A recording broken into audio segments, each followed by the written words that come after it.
The rain had stopped an hour before dawn, but the jungle around the hamlet locals called Zomba still held a wet, suffocating silence. Fog hung between the trees, muffling the shapes of Marines in staggered file, their boots sinking into spongy ground.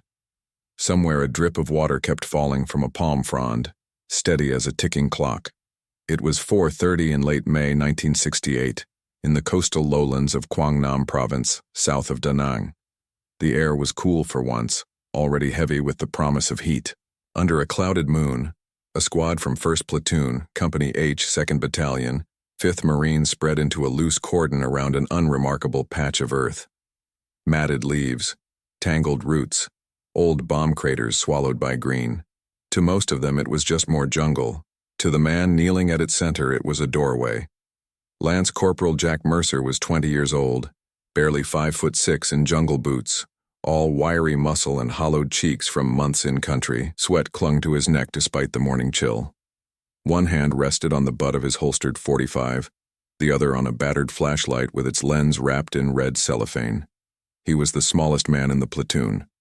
That meant the job was his. Tunnel rat. The engineers had already marked the spot. A hairline square in the ground where the soil color changed. The faint outline of a camouflaged trapdoor. A night ambush had given them the clue. AK muzzle flashes, a mortar round, then figures melting into the tree line. A wounded Popular Forces militiaman had muttered about a Kong Bin tunnel, an NVA engineer complex feeding attacks toward the Da Nang corridor. A combat engineer drove his entrenching tool into the earth and pried up a slab of packed clay and woven bamboo.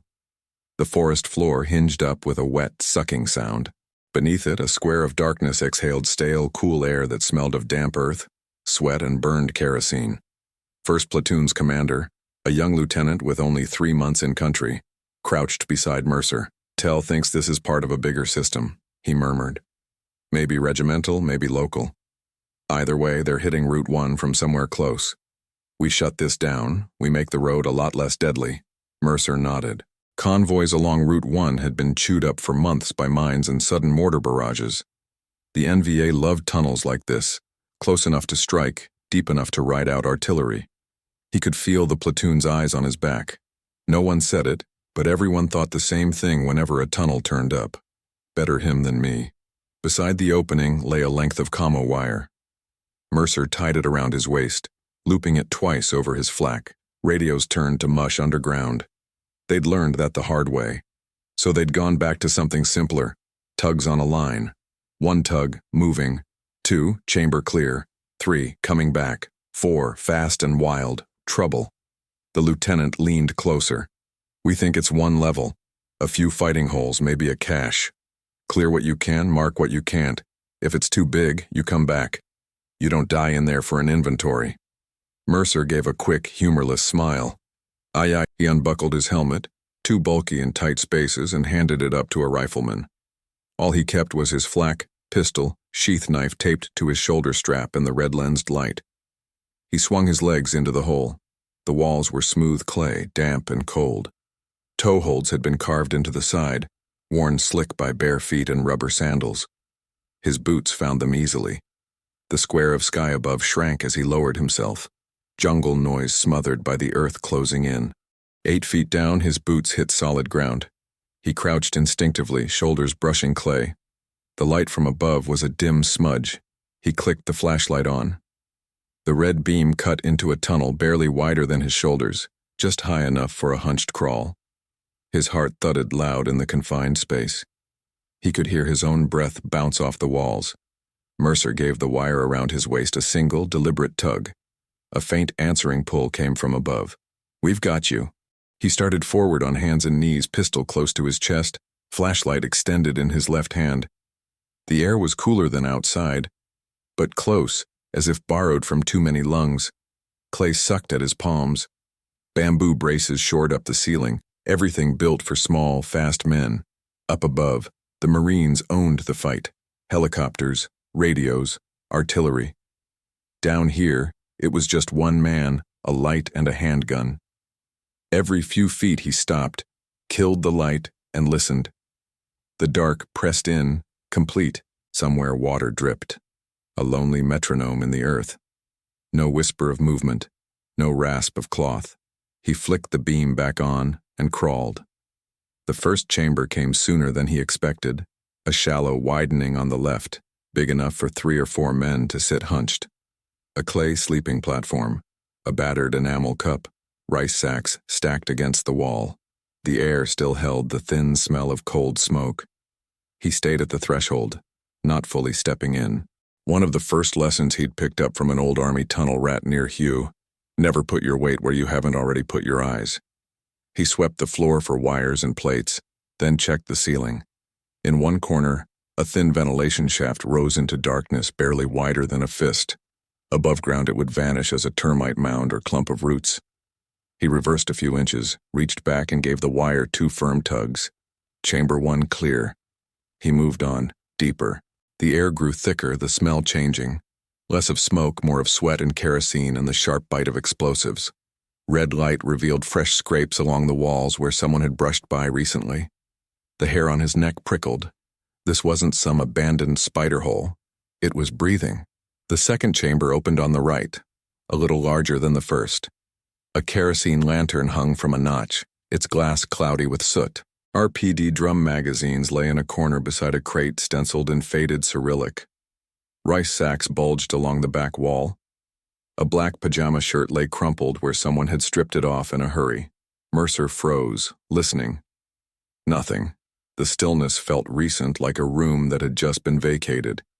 He eased 1 step in, beam sweeping. At ankle height, a thin wire glinted in the red light, strung across the far end like a spider thread. It led to a grenade suspended in a niche, pin still in, a crude hook fixed through the ring. 1 clumsy step by a big American, and the whole space would have turned to jagged metal. He backed out, keeping the beam on the wire until the familiar squeeze of the tunnel closed around his shoulders. 2 tugs. Chamber 2 clear. The tunnel bent, then straightened, then bent again. The curves were deliberate, built to break up blast and gas to make it hard for an intruder to map the layout in his head. At each corner he paused, killed the light, listened, then eased around with his pistol raised. The third chamber almost killed him before he ever saw it. His outstretched hand hovered over nothing. The red beam slid forward and vanished into a black vertical shaft. His heart slammed. A sump pit, or worse. The shaft dropped at least 6 feet, maybe more. He traced the edge with his light. A narrow ledge ran along one side, barely 2 boot widths wide, the only way across. He lay flat, chest against the clay, and slid forward, hugging the wall. His left boot tested the ledge. It held. The commo wire rasped softly over the lip as he inched along, empty space yawning under his ribs. Halfway across, he heard it. The faintest scuff from the darkness ahead. Mercer froze. No breathing, no voices, just the tension of a man trying not to move. The flashlight in his hand suddenly felt like a flare announcing his exact position. He killed it. Darkness swallowed him. Sound sharpened. Under the hammer of his own pulse, he heard another breath, slow, controlled. Not his. Someone was waiting at the far edge of the shaft, probably with a pistol aimed right where they expected his light to appear. Mercer shifted his boot deliberately, making a tiny scrape loud in the silence. The reaction was instant. A sharp click, then a deafening crack. A pistol shot close enough that the muzzle blast slapped his face. A bullet smacked into the wall inches from his cheek, showering him with dust. He snapped his own pistol up toward the sound and fired 3 rounds, muzzle flash strobing the walls. In those split-second bursts, he saw a crouched figure at the far edge, arm extended, then jerking back as his shots hit. Silence crashed back. He waited, counting slow seconds. 10, 20, 30. Nothing moved. He thumbed the flashlight on again, squinting. The beam found the far edge. A body lay half-sprawled across the tunnel floor, one arm dangling into the shaft, a Chinese Tokarev still clutched in its hand. Dark stains spread across the man's shirt and the clay beneath him. Mercer didn't linger on the face. He finished sliding along the ledge, stepped over the outstretched arm, and nudged the pistol away. Then he reached back and gave the line 2 tugs, out of breath but steady. Chamber 3 clear. Up above, the platoon felt the faint tremor of gunshots through the soil. and glanced at one another. Someone muttered a quiet curse. The lieutenant kept his eyes on the dark hole where the wire disappeared and said nothing. Underground, Mercer pushed on, deeper into the system that already felt far bigger than anyone had promised him at the surface. The fourth chamber sat just beyond the sump pit, cut low into the wall. It was a fighting position, a shallow alcove where a man could kneel and fire straight down the tunnel. An empty AK magazine lay on the floor, 2 full ones stacked neatly beside it. Clay had been shaped into a crude firing step. A lantern niche waited in the wall, the lamp itself removed. The dead man with the Tokarev had probably been moving between posts when he heard Mercer crawling in. 2 tugs on the line. Chamber 4 clear. The 5th chamber was larger. The walls were smoother, the floor more level. Signs of permanent living were everywhere. A bamboo rack for uniforms, a stack of Ho Chi Minh sandals, a propaganda poster folded and tucked into a crack in the clay. 3 bed platforms ringed the room, still indented by bodies that had slept there.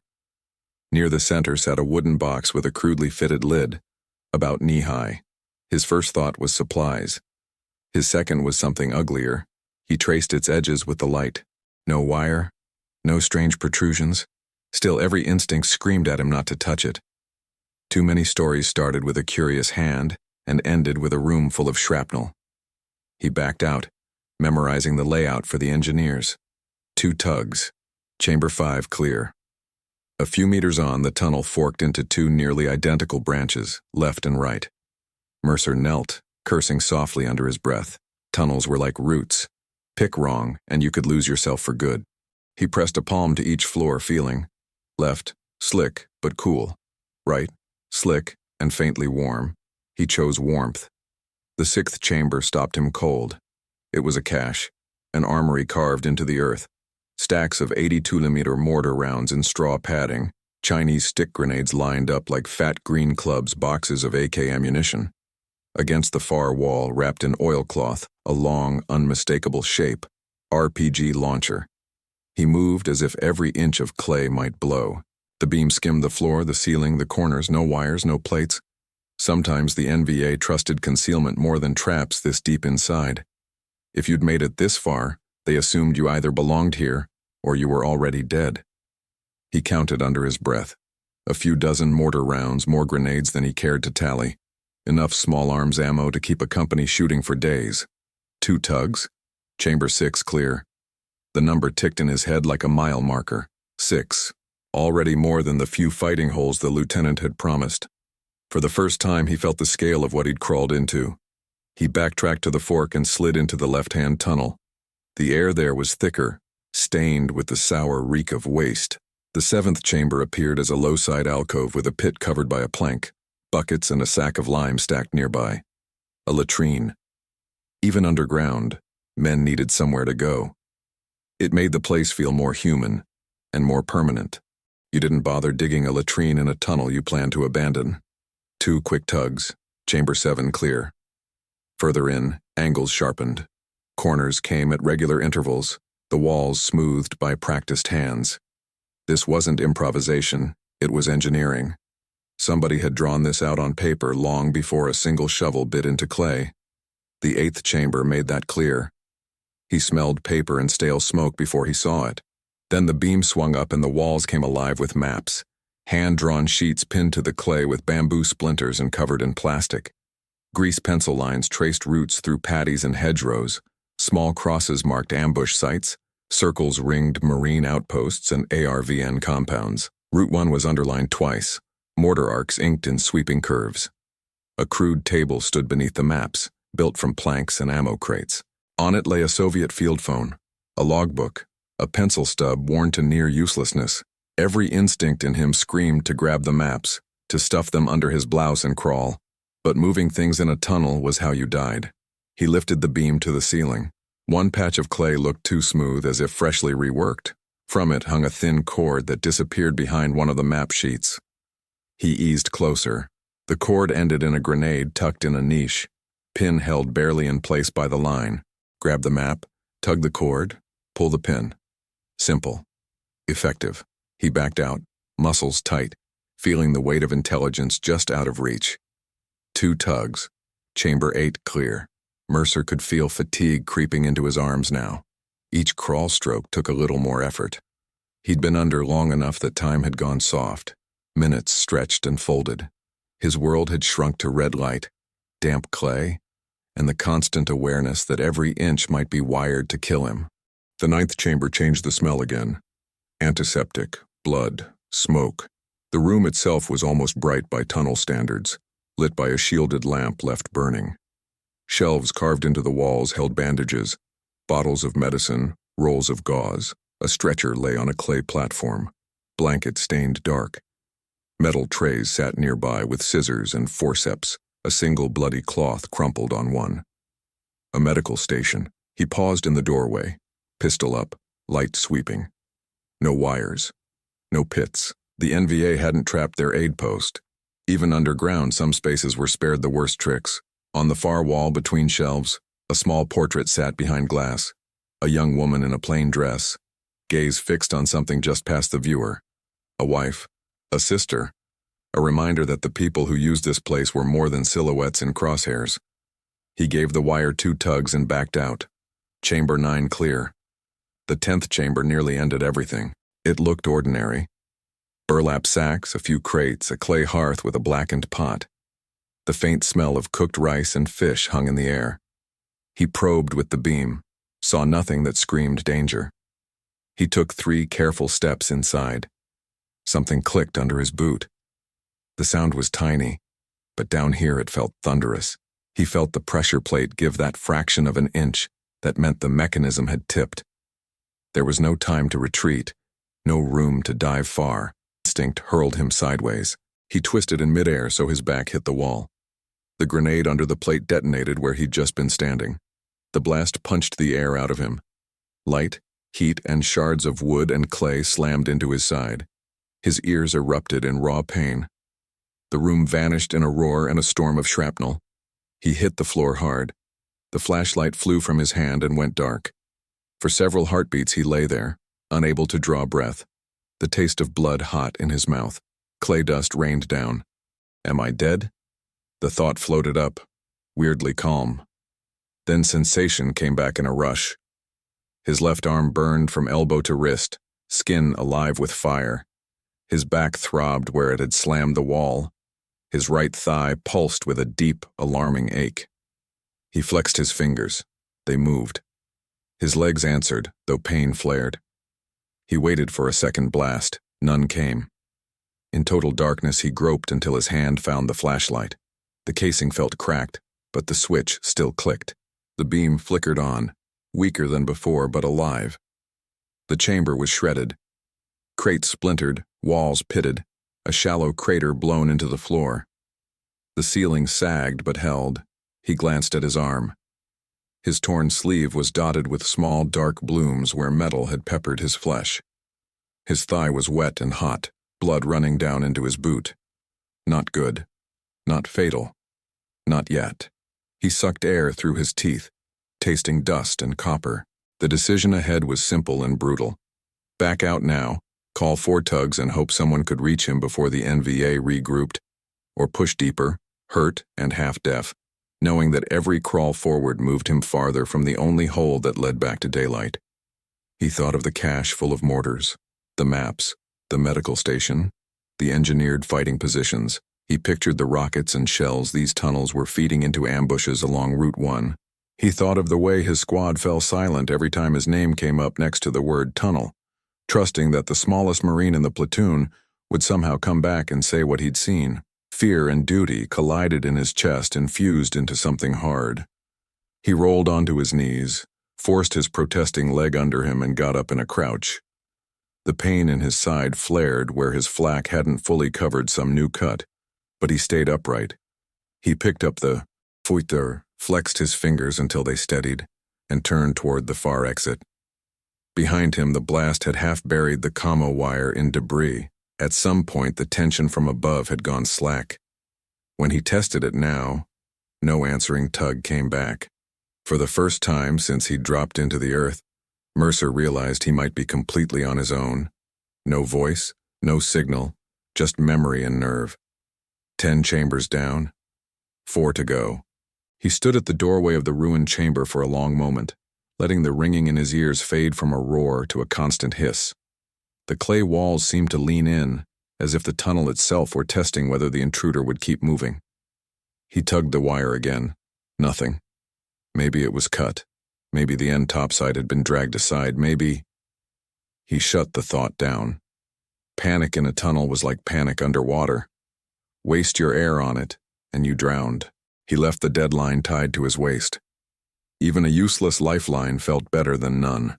Then he pushed forward.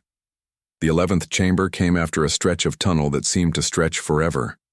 Each shuffle dragged pain from his leg and side. The flashlight's circle of red felt smaller, edged with dimness. The smell changed first. Oil, metal, the faint acid note of ground-down steel. The chamber itself was low but wide, one wall carved into a bench. On it sat tools, files, pliers, a crude vise bolted to a timber brace. Weapon parts were laid out in careful rows. An AK receiver, bolts, springs, the fins of a mortar round, bent and tweaked. An armorer's shop. In a floor niche nearby, firing devices lay in a loose pile. Pull igniters, pencil detonators, simple wood and wire triggers. These were the nerves that reached up into the jungle, turning trails and doorways into killing zones. He swept for wires, checked the corners. Empty. 2 tugs on the deadline anyway. Chamber 11 clear. The tunnel beyond sloped gently upward. His ears popped. For the first time, he felt a hint of hope. Up usually meant heading toward the surface, even if he still had no idea where he was under the jungle. The 12th chamber stole that small comfort with one glance. It was bigger than the others, almost square. At its center stood a low table built from ammo crates and bamboo poles, with benches around it. On the table, a compass, a radio handset, a tin cup, a sheaf of papers anchored by a stone.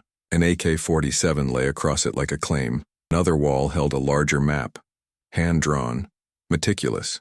It showed not just ambush points and routes, but the positions of known Marine and ARVN units. Artillery bases circled in red, arrows marking infiltration paths toward Da Nang. He'd found the nerve center. He wasn't alone. The realization hit as the flashlight beam slid into the far corner and caught a flash of white in an eye. He dropped as the first shot tore past where his head had been. Clay dust puffed from the wall. The report was deafening in his damaged ears. Mercer rolled, brought up the .45 and fired twice toward the muzzle flash. Recoil slammed his wounded arm. The room exploded into strobing glimpses. Lean figure in dark clothes, pistol in hand. The table shuddering as rounds hit. The map vibrating. The NVA officer moved fast, sliding along the wall, firing again. A bullet chipped Clay near Mercer's hand. They closed almost without meaning to, drawn together in the small space. Bodies collided at the table, knocking compass and papers aside. The flashlight skittered away, casting wild red arcs before coming to rest aimed at the ceiling. A hand clamped onto Mercer's wrist, wrenching the pistol. Another went for his throat. He slammed his forehead forward, connecting with bone. The other man grunted, grip loosening for a heartbeat. It was enough. Mercer twisted, drove his knee into the man's thigh and heaved sideways. They crashed into the table. The AK slid to the floor. A knife flashed, then bit into his ribs where the flak didn't reach. White-hot fire ripped down his side. His vision grayed. He jammed the .45 into the other man's torso and squeezed the trigger. The shot was a cannon blast. The body jerked. Mercer shoved him back and fired again, point blank. The officer slumped, sliding down the wall and leaving a smear on the clay. Silence fell in heavy, dust-choked layers. Mercer's own ragged breathing sounded too loud. He stayed on his knees for a few seconds, blinking through the sting of sweat and dust. Blood ran warmly under his blouse, pooling at his waistband. His arm, leg, and side throbbed in a miserable chorus. Move. The word was more instinct than thought. He retrieved the flashlight, forced his shaking hand to steady. The beam found the officer. Khaki tunic, pistol belt, a small rank insignia on the shoulder. Company commander, maybe more. The kind of man who turned map lines into real ambushes. In the tunic pocket he found a notebook, tight, neat Vietnamese script covering every page. He hesitated, then slipped it into his own pocket. Intelligence. Not a booby trap. He swept the rest of the chamber. No other figures. No hidden alcoves. Out of habit, he tugged the comma wire twice. The line sagged. Mute. 12 chambers. He limped out the far side, each step sending a jolt through his ribs. The tunnel sloped up a little more.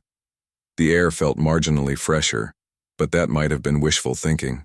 The 13th chamber was another sleeping space, bigger than the first ones. More platforms, more blankets. Personal junk scattered around, a cigarette pack, a dog-eared book, a tin of sardines. A staging area for squads waiting to go topside. No traps, no movement. The NVA didn't booby-trap their own bunks. He checked the corners and moved on, not trusting himself to linger. If he stopped too long, his muscles might refuse to start again. His legs felt like they were made of wet sand. The flashlight flickered more often now, its circle of light shrinking. Once it went dark entirely and his heart seized, only for the beam to sputter back when he smacked the casing. He staggered forward. The 14th chamber announced itself before he saw it. In a faint breath of moving air and a low, distant rumble that might have been surf if the ocean had been made of stone. Then the beam swept inside and he saw the rockets. The room was narrow but tall, pipes and bamboo ducts rising into the roof to feed the ventilation system. On the floor, stacked in careful rows and packed in wooden crates, lay 122mm rockets. Sleek metal bodies, fins bundled, noses painted dull warhead green. Beside them sat wooden frames ready to be assembled into launch rails. This wasn't nuisance firepower. This was a future bombardment. He pictured the arcs those rockets would trace through the night sky, slamming into a marine base or ARVN compound. Fuel farms erupting, barracks ripped apart, men stumbling through burning shrapnel. His earlier sense of the tunnel as something alive sharpened. This chamber was its beating heart. No fresh tracks, no voices. The crews weren't here yet. The rockets waited like coiled snakes. He swept the light once more to be sure there were no traps. The NVA trusted concealment here, and turned back toward the tunnel. He pressed one hand briefly to a crate as he passed, feeling cold metal through the wood. If he got out, this room wouldn't exist by sunset. If. He limped into the passage, every joint screaming. Behind him, the rockets sat in their boxes, silent. Ahead, 14 chambers and one shaft of clay stood between him and daylight. Somewhere far above, the first real light of morning was touching the canopy, turning wet leaves into shining green. Down here, in the throats the NVA had carved into the earth, Jack Mercer started the long crawl back the way he'd come. Retracing his route felt like moving through someone else's nightmare in reverse. Each chamber he'd cleared on the way in now appeared in brief, flickering snapshots. The armorer's tools, the officer's collapsed body by the map table, the stretcher in the medical bay, the mortar cache, the pit where the Tokarev man had died. Pain etched everything sharper and blurrier at the same time. His wounds made sure he never forgot them. Every drag of his right leg sent hot pain up his thigh. His side burned where the knife had opened flesh. Shrapnel in his arm pulsed with his heartbeat. Warm dampness spread under his flak, sticky at his ribs and thigh. He broke the journey into pieces, make it back to the rocket room's doorway. To the staging chamber. To the map room. Don't think about the surface or what might be waiting at the entrance, just move. Sometimes he managed the familiar hunched crawl. Other times he had to pull himself by his elbows, leg trailing, grunting with every shift. The flashlight dimmed steadily, its red circle shrinking. Twice it died completely and he pounded it with his palm until the beam sputtered back, weaker each time. At the sump pit, he forced himself to slow down. The urge to rush nearly killed him. He lay flat and felt along the wall until his fingers found the ledge. Dirt knocked loose by the earlier fight made it slick. He eased himself along, cheek pressed to the clay, commo wire scraping behind him. Halfway over, his wounded leg twitched. His boot slipped. For one sick instant, most of his weight hung over the void. His fingers gouged into the wall, nails tearing. The wire snagged on the edge, digging into his waist, as if the deadline itself were trying to arrest his fall. He hauled himself across with a hoarse sound that might have been a curse or a prayer. On the far side he lay shaking, head pressed to the clay, breath coming in ragged pulls. He didn't stay long. Fear had a way of setting like concrete down here. He crawled, Somewhere near the seventh chamber, a latrine he barely registered this time, he noticed a new sound, a faint, spaced-out thud. At first he thought it was the echo of his own heartbeat through damaged ears. Then the earth itself fluttered with each one. Not artillery. The rhythm was too slow, too deliberate. Charges. Engineers above, setting explosives along the surface, working to collapse the tunnels they knew about. If they blew the complex without realizing he was still inside, the 14 chambers he'd crawled through would become his grave. Adrenaline cut through fatigue. He gritted his teeth and dragged himself faster, the commo wire trailing uselessly behind him. Time smeared. His world narrowed to the next reach of his hands. Only when the air shifted, less stale, a little cooler, did he dare hope he was close. Then, without warning, the flashlight finally quit. No flicker, no fade, just a soft electrical sigh and then nothing. Darkness slammed in, absolute. For a moment panic clawed at his throat. He wanted to shout, to punch the wall, to claw at the dead flashlight until it came back. He didn't. He shut his eyes, pointless in that blackness, but it helped, and rebuilt the tunnel in his head. Bend here, drop there, slight rise before the shaft. He'd come in one direction. Now he reversed the memory. Hands first, then elbows, knees dragging. He counted his breaths, giving each one a number just to keep his thoughts from spinning out. At 50, he stopped and listened.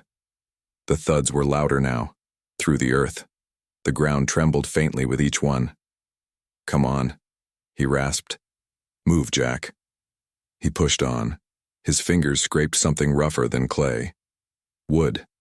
He explored it quickly, heart hammering. A vertical brace.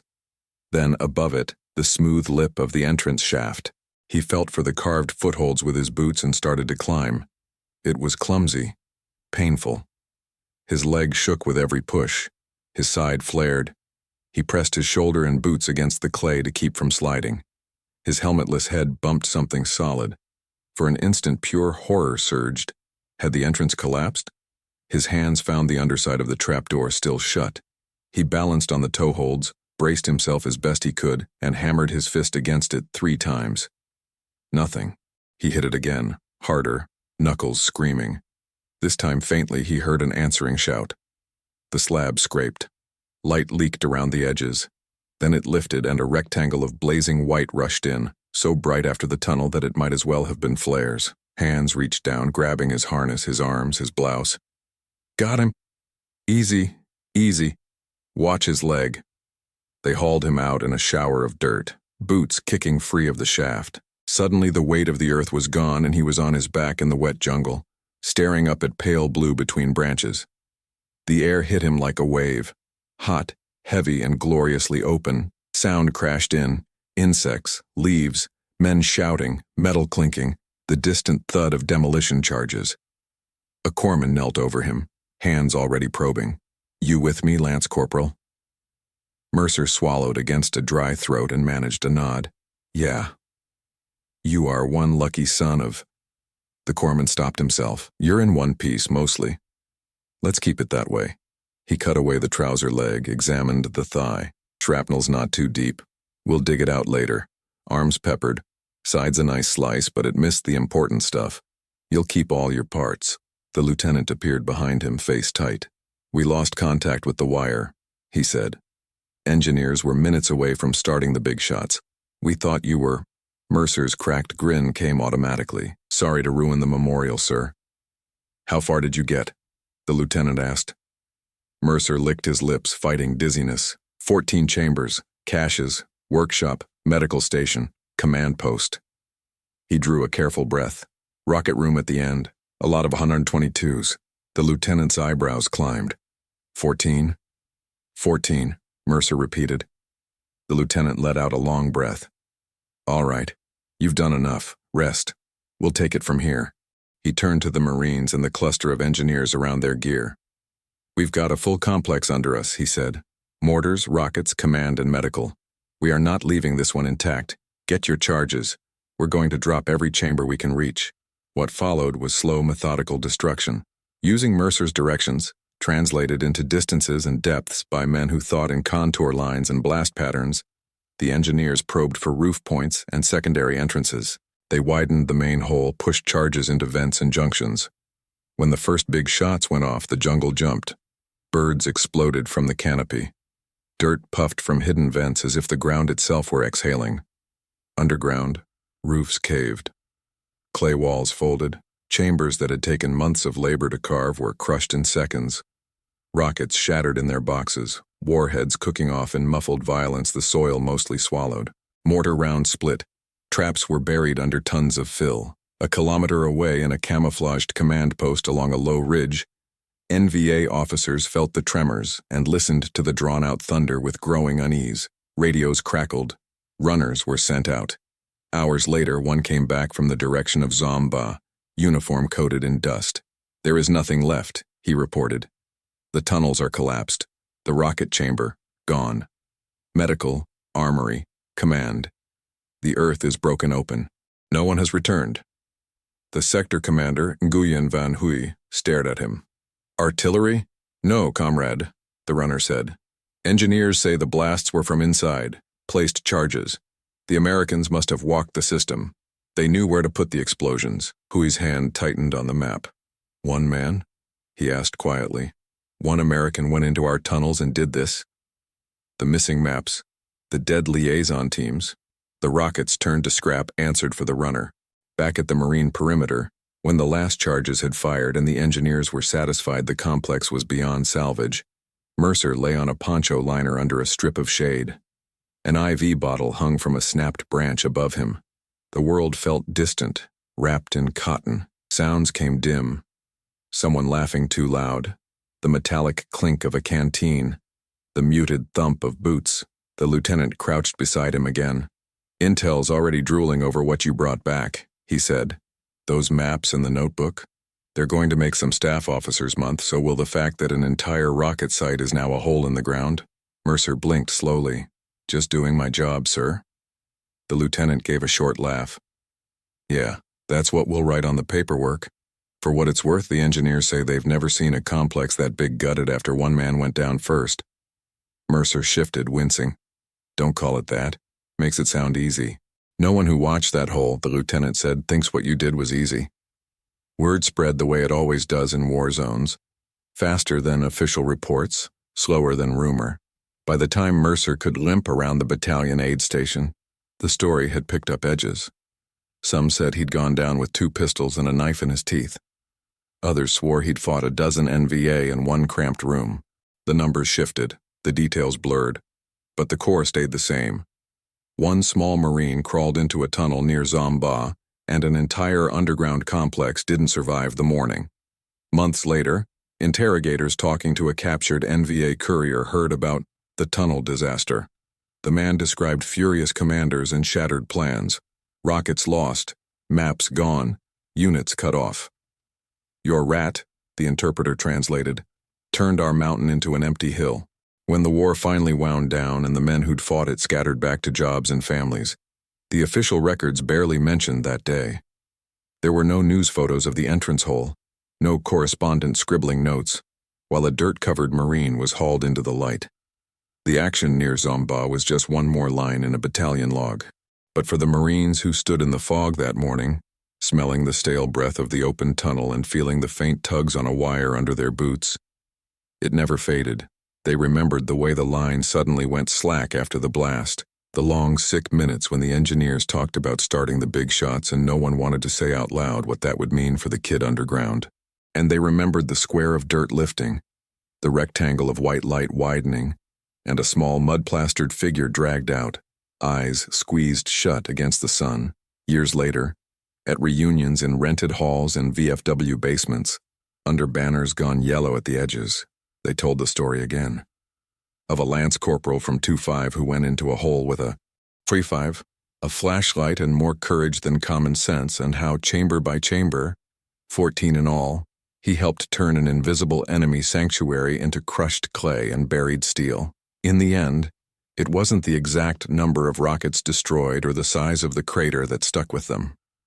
It was the image of a kid barely out of his teens crawling voluntarily into a place where every inch of ceiling and floor had been designed to kill him, because the men topside needed someone to go and he fit. The tunnels of Vietnam tell a truth most history books skim over. That the war wasn't fought only in the skies by phantoms and sky raiders, or in open paddies by platoons trading fire with shadows in the tree line, but in airless, choking spaces where a man could feel another man's breath in the dark and hear his own heartbeat bouncing back from the clay. Down there, victory wasn't measured in captured hills or body counts. It was counted in smaller, invisible wins. A weapons cache destroyed before it could be used. A map recovered. A rocket that never left the ground. A tunnel collapsed so future patrols wouldn't die walking over it. Stories like Jack Mercer's, half rumor and half memory, keep that piece of the war from disappearing. They remind us that for every famous landing zone and named operation, there were fights no camera ever saw, in corridors carved by hand and lit only by red-lensed flashlights. If you're hearing this now on a screen far from Quảng Nam's red clay, take a second to let it land. If someone you know walked point in Vietnam, above ground or below, drop where you're listening from in the comments and tell us about them. And if these hidden corners of history matter to you, hit subscribe so we can keep dragging more of them into the light, one forgotten tunnel at a time.